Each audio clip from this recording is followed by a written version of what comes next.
చాలా వరకు గుండె జబ్బులనేవి తెల్లవారుజామున వస్తున్నాయి అనేది ఉంటది. నిజంగా సైంటిఫిక్‌లో ఒక రీజన్ ఉందని లేకపోతే అలా అనుకోవటమేనా మనం? అది కూడా ఇంతేనండి. ఇప్పుడు నేను మీకు చెప్పాను చూసారా? మీరు తెల్లవారుజామున మెలకు రాగానే ఆ హార్మోనల్ స్టేజి డయూర్నల్ వేరియేషన్ అని ఉంటది హార్మోన్స్‌కి. హుహు. ఇప్పుడు మన బాడీలో వచ్చే హార్మోన్స్‌కి డయూర్నల్ వేరియేషన్ అంటారు. అంటే డేలో పొద్దున లేచిన కాడి నుంచి సాయంత్రం వరకు మారుతూ ఉంటది. సో, ఆ మార్పులో పీక్ మనం ఎర్లీ మార్నింగ్ లేవగానే, నిద్ర లేవగానే ఆ టైంకి వస్తాయన్నమాట. ఆ హ్మ్. Hormones peak. అందువల్ల ఎక్కువగా హార్ట్ అటాక్‌లు ఆ టైంలో వస్తాయి. అది గూడా ఖచ్చితంగా క్లియర్‌గా సైంటిఫికల్లీ ప్రూవెనే. సార్ డాక్టర్ గారి దగ్గరికెళ్ళకుండా మన గుండెకి రిపేరొచ్చింది హ్మ్. అని ఏమైనా తెలుసుకోగలుగుతామండి అసల? అంటే చాలామంది మిస్టేక్ జేసుకుంటారండి.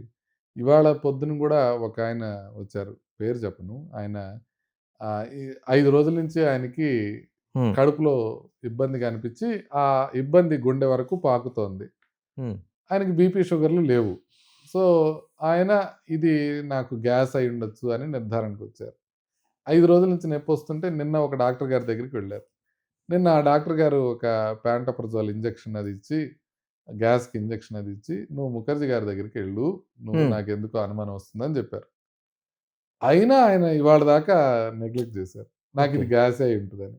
ఇవాళ పొద్దున వచ్చేటప్పటికి బీపీ మెయింటైన్ కావడంలా, హార్ట్‌లో మొత్తం వాటర్ చేరిపోయింది. గుండె పంపింగ్ వీక్ అయిపోయి 38%కొచ్చింది. లంగ్స్ అంతా వాటర్ ఉన్నాయి.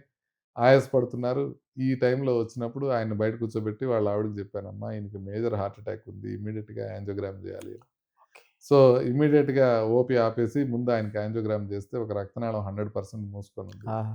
సో, దాన్ని ఇమ్మీడియేట్‌గా ఓపెన్ చేసి ఒకసారి స్టెంట్ ఏసిన తర్వాత ఇప్పుడు ఆయన కొంచెం స్టేబుల్‌గా ఉన్నారిప్పుడు.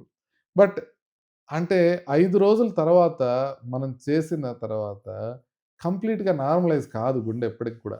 హ్మ్. గుండె పంపింగ్ వీక్‌గానే ఉంటది. హ్మ్. చాలామంది ఇప్పటికి కూడా మనకి గుండె ప్రాబ్లమ్ కాదు, గ్యాస్ ప్రాబ్లమ్ అని అనుకోని హార్ట్ అటాక్‌లకి గురై చాలా ప్రాబ్లమ్ ఉండేవాళ్ళుంటారు.